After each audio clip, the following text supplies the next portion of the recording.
tous, bienvenue sur ma chaîne Pêche Natale. Aujourd'hui, on va continuer la série Journal d'un pêcheur. Un nouveau micro, j'avais déjà mon micro, mais je me suis rendu compte dans ma dernière vidéo que le son était pas super, ça coche, fait qu'on va y aller avec ça, on va essayer ça. Donc, on continue la série avec un deuxième épisode sur la réglementation au Québec. Je vous ai fait une belle présentation, j'ai fait plusieurs heures de lecture, donc prenez-vous un petit café comme moi, puis on va attaquer ça ensemble. Ça va être super intéressant de voir toute la réglementation qui va être toute comprimée là, dans plusieurs slides que j'ai faites. Puis ça va être plus facile pour vous, plus facile pour moi de se retrouver là-dedans. J'ai essayé de mettre des petits pop-up interactifs qu'on peut cliquer dessus pour se rendre directement sur le site internet du gouvernement. Puis sans plus tarder, on commence avec la première slide. Donc, qui s'occupe de la réglementation de la pêche sportive au Québec? Ben, évidemment, c'est le ministère de l'Environnement, de la lutte contre les changements climatiques, de la faune et des parcs.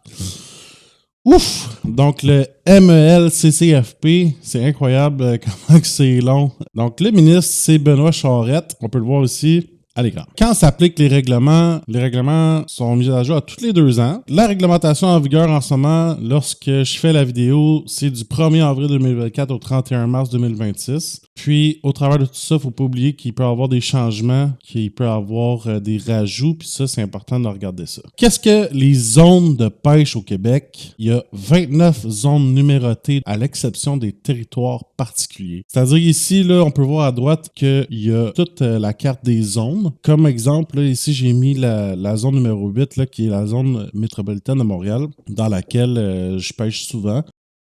Puis, c'est une des zones, d'ailleurs, qui est le plus habitée. Ensuite, qu'est-ce qu'un territoire particulier? Ça c'est intéressant parce que c'est pas tout le monde qui sait ça. Tu sais, tout le monde, la plupart des pêcheurs au Québec savent qu'il y a des zones, etc. Mais c'est pas tous les pêcheurs qui savent qu'il y a des territoires particuliers, puis quels le sont. Puis ça a été difficile quand même de trouver. Il a fallu que je cherche là, sur le site du gouvernement pour trouver exactement c'était quoi. Puis j'ai fait plusieurs autres recherches pour trouver combien il y avait de zones, etc. Fait que, dans le fond, il y a 7 types de territoires particuliers où les règlements diffèrent des règlements des zones. Donc, il y a 63 ZEC, des zones d'exploitation contrôlées. Il y a 330 pourvoiries, plusieurs étangs de pêche. Dans le fond, un étang de pêche, c'est un étang de moins de 20 hectares que j'avais lu. Puis, grosso modo, c'est que les poissons là-dedans, c'est juste des poissons d'élevage. Puis souvent, c'est moins cher qu'en pourvoirie. Ça fait que ça vaut la peine d'aller, dans le fond, visiter des étangs de pêche, puis d'aller pêcher son poisson là, avec les enfants, etc. Bonne initiation à la pêche. Ensuite, il y a 28 parcs nationaux et les réserves fauniques. Ensuite, il y a 4 aires fauniques communautaires. Ensuite, il y a 9 refuges fauniques qui sont interdits de pêche. Puis, il y a 72 réserves écologiques, des espaces avec des espèces protégées. Fait que ça, c'est important de tout savoir ça. Écoutez, je pourrais faire une vidéo séparée pour chacune des types de territoires particuliers. Je ne rentrerai pas dans les détails là-dedans, mais je vais essayer de mettre des liens. Là. Si jamais il y a un lien à mettre, je vais pouvoir le mettre pour que vous puissiez aller voir c'est quoi exactement les zones. Et ça va vous aider aussi à choisir vos zones de pêche. Des fois, en tant que pêcheur, on va dans une nouvelle place, on dit « Ah, wow, il y a une belle rivière là-dedans. » Ben, ça se peut que ça soit une réserve écologique ou ben ça se peut que ça soit un refuge faunique puis qu'on se tape une amende parce qu'on n'a pas fait nos devoirs ou bien parce qu'on n'a pas réussi à trouver l'information sur le net. Anyway, la vidéo d'aujourd'hui, c'est justement pour éviter ce genre de situation.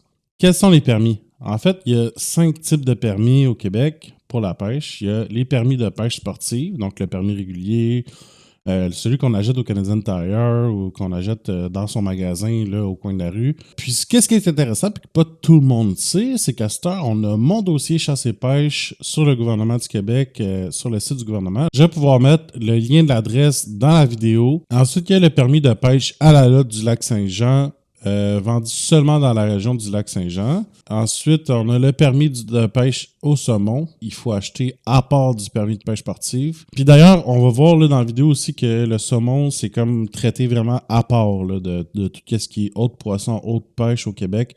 Vous pouvez acheter un permis pour une autre personne, c'est-à-dire, mettons, votre beau-frère, il n'a pas son permis, vous allez à la pêche en fin de semaine, c'est en au Canadian Tire, tu achètes son permis, il va pouvoir le signer là, avant d'aller pêcher, puis il n'y aura pas de problème. Ensuite, il y a le permis pour les non-résidents qui est évidemment plus cher que le permis pour les résidents. Quand dois-je avoir mon permis? En tout temps à portée de main, parce que sinon vous êtes illégal de pêche. Maintenant, avec mon dossier en ligne, vous pouvez avoir votre papier électronique ou papier, ça n'a pas d'importance. Ça vous prend aussi une pièce d'identité avec photo pour confirmer votre identité, si jamais un agent de la protection de la faune vous le demande. Puis si le permis est endommagé au point d'être illisible, il doit être remplacé par un permis de remplacement qui est moins cher ou gratuit si vous l'avez votre dossier en ligne. Qui peut pêcher avec moi et mon permis? Ça, c'est intéressant. C'est pas tout le monde qui le sait, mais si vous avez un permis de pêche puis que vous voulez amener votre conjoint avec vous, ben votre conjoint peut pêcher sur votre permis de pêche. Fait que, admettons que vous êtes un couple, vous pêchez ensemble souvent, ben écoutez, votre conjoint, théoriquement, n'aura pas besoin d'avoir un permis. Puis même si lui va pêcher tout seul, il peut prendre votre permis avec lui pour aller pêcher. On voit ici dans le tableau, deuxième colonne, première ligne. Oui, si elle est dans votre présence ou en possession de votre permis. Fait que votre conjointe, là, si elle veut aller pêcher à un moment donné, vous êtes au travail ou vous ne pouvez pas aller pêcher, elle peut prendre votre permis puis partir à la pêche avec. Donc, ça, c'est intéressant. Moi, je ne le savais pas. Puis, tout enfant de moins de 18 ans peut pêcher avec vous si vous avez votre permis en possession. Tout étudiant de moins de 24 ans peut pêcher avec vous s'il a sa carte d'étudiant puis que vous êtes en possession de votre permis. Fait que ça, c'est des informations importantes. Des fois, on se demande « Ah, je m'en vais chez mon frère, mon neveu, vous venez pêcher avec moi. Est-ce qu'il peut? » Ben oui, il peut. Donc, vous avez juste à voir ici que c'est possible. Puis-je pêcher sans permis? Oui. À la fête de la pêche. Donc, la fête de la pêche, c'est une fête qui arrive une fois par année au Québec. Tous les vendredis, samedis et dimanches qui suivent le premier jeudi du mois de juin. C'est un bel événement pour initier les enfants à la pêche. Tous les enfants avec certificat de pêche en herbe. Dans certains endroits de certaines zones, généralement en eau salée, exemple, dans le golfe du Saint-Laurent en Gaspésie, vous n'avez pas besoin de permis de pêche. Certaines espèces à certains endroits, dont l'éperlan et le poulamon dans le fleuve en aval du pont La Violette, là, comme on sait, je pense que c'est le petit poisson des chenaux. Aussi, les crustacés d'eau douce. Fait que ça, c'est intéressant pour ceux qui font à la pêche à l'écrevisse. Vous n'avez pas besoin de permis pour ça. Les étangs de pêche, donc comme j'avais mentionné tantôt, les étangs de moins de 20 hectares où ce qui sont ensemencés pour le public, si vous allez pêcher à ces endroits-là, ben vous n'avez pas besoin de permis de pêche, puis c'est une belle place pour initier, comme j'ai dit, la pêche aux enfants. Ensuite, dans les parcs du Canada, il y a certains parcs au Québec qui sont des parcs canadiens. Vous n'avez pas besoin de permis de pêche pour pêcher dans ces parcs-là. Quelles sont les dates et limites de prise? Chaque zone a ses propres dates et limites de prise qui dépendent des espèces de poissons, qui dépendent de la température, etc. Qu'est-ce qui est intéressant, c'est que le site du gouvernement, ils ont une nouvelle carte interactive. Donc, vous avez juste à cliquer sur votre zone ou cliquer à l'endroit ou faire une recherche à l'endroit où est-ce que vous allez faire votre pêche. Il va avoir toute l'information là, que vous pouvez savoir sur les espèces, les limites de prise, les espèces qui sont interdites de pêche, etc. Fait que ça, c'était un outil extrêmement important quand on va à la pêche. Moi, je l'utilise tout le temps. Chaque pêcheur devrait toujours l'utiliser parce que c'est avec ça que vous allez savoir si vous êtes en droit ou pas de pêcher le poisson que vous visez. Qu'est-ce que je peux pêcher au Québec? C'est une très bonne question. La plupart des gens sont comme « Ah, qu'est-ce que je peux pêcher? » Non, non, non. Ben écoutez, il y a 118 espèces d'eau douce présentes au Québec. C'est pas toutes des espèces qu'on peut pêcher parce qu'il y a certaines espèces qui sont protégées. Sur les 118 espèces d'eau douce, il y en a environ 54 qui sont visées par les pêcheurs. Fait que, tu sais, on parle de la chignan, brochet, etc. Donc là, je ne rentrerai pas en détail là-dessus parce que, encore une fois, je pourrais faire une vidéo dédiée juste aux espèces de poissons, mais je pense que sur Internet, on a toute l'information qu'il nous faut. En plus des espèces d'eau douce, il y a les espèces d'eau salée. Fait que, tu sais, il y a beaucoup d'espèces qu'on peut pêcher au Québec. Est-ce que le gouvernement a une application de pêche? Oui! Moi, je ne savais pas avant de faire la recherche. Je suis vraiment content de la découvrir. Puis même que je vous mette un petit extrait dans ma vidéo qui va vous montrer, dans le fond, c'est quoi. Donc là, ça, c'est l'application ePêche. Ici, on voit que j'ai pris une truite. Ça, c'est ma première vidéo, dans mes premières vidéos que j'ai mis sur ma chaîne. Donc ici, on a la truite arc-en-ciel. On prend la photo, puis qu'est-ce qui est intéressant, c'est que l'application va venir identifier avec un certain pourcentage d'exactitude l'espèce de poisson que vous avez pogné, puis il va avoir toute l'information sur l'espèce, la répartition et rapport avec l'humain, etc., qui va être disponible sur l'application. Fait que ça, c'est vraiment intéressant pour les pêcheurs qui ne savent pas comment reconnaître un poisson. Puis c'est vraiment intéressant aussi pour la protection des poissons parce que quand on connaît un poisson, ben, on est capable de savoir si on a le droit de le pêcher ou pas. Puis qu'est-ce qui est intéressant aussi avec cette application-là, c'est qu'on a le carnet du pêcheur. Fait que toutes vos photos que vous pognez, en fait, ça équivaut à une prise. Vous pouvez dire si vous l'avez remis à l'eau ou pas. Vous pouvez enregistrer le poids, la longueur, le type de leurre, la température de l'eau, la profondeur, une panoplie d'affaires que vous pouvez utiliser sur cette application-là pour enregistrer vos prises. Moi, c'est une application que j'ai utilisée dans mes pêches. C'est vraiment intéressant. Puis, ça permet aussi de confirmer avec exactitude c'est quoi vos poissons que vous pognez. Souvent, je vois ça là, sur les sites Facebook de pêche, sur les groupes de pêche, là, le monde envoie des photos. Ah, ça, c'est un achigan en petite bouche. Ben non, c'est un achigan en grande bouche. Ben non, c'est un nez parlant. Nanana. Tout le monde s'estime. Ben là, avec ça, c'est encore plus facile pour vous. Pas besoin de s'estimer sur un groupe Facebook. Vous allez là-dessus, faites une photo. Bang. Merci, bonsoir. Belle initiative du gouvernement pour ça. Vraiment content. Puis je pense que ça va être vraiment utile, surtout pour les plus jeunes, puis surtout pour les nouveaux pêcheurs. Comment on mesure un poisson? Ça, c'est intéressant. Il y a 2 méthodes de mesure. Les méthodes de mesure, ils diffèrent selon si vous pêchez un saumon ou pas. Toutes les autres, de toute façon, ça se mesure de la même façon. Puis c'est très important de savoir comment mesurer un poisson parce que si un agent de la faune vous pogne, il peut mesurer votre poisson puis vous donner une étiquette si vous n'avez pas la bonne longueur de prise. Pour les saumons, ça se calcule du museau jusqu'à la fourche. Normalement, il faudrait que la bouche soit fermée, là, mais sur l'image ici, je pense qu'ils ont peut-être juste oublié ce petit détail-là. Aussi, pour les autres poissons, ça va être la longueur totale. Donc, c'est-à-dire du museau jusqu'au bout de la queue. Puis moi, si je peux vous conseiller une chose, quand vous allez acheter votre règle pour mesurer vos poissons, si vous l'achetez, moi, je vous conseille de prendre une catch. C'est quelque chose qui est utilisé pas mal dans toute l'industrie de la pêche sportive au Québec. En fait, c'est même obligatoire dans plusieurs tournois de pêche. Fait que une catch comme ça, c'est vraiment intéressant. Ça donne leur juste. Est-ce que je peux garder mes poissons vivants? Oui. Uniquement durant votre pêche sur votre lieu de pêche. J'ai eu un petit peu de la misère à trouver l'information si, sur le bateau de pêche. Moi, je pense que sur le bateau de pêche, vous avez le droit, vous avez un vivier, blablabla, vous mettez votre poisson dans le vivier, faites votre session de pêche, même si vous vous déplacez de point en point, je pense pas que ce soit grave. Bien sûr, je vous conseille fortement d'avoir un aérateur. Comme celui-ci. Le saumon, on peut pas le garder vivant parce que y a une façon d'attraper le saumon puis de le poinçonner, etc.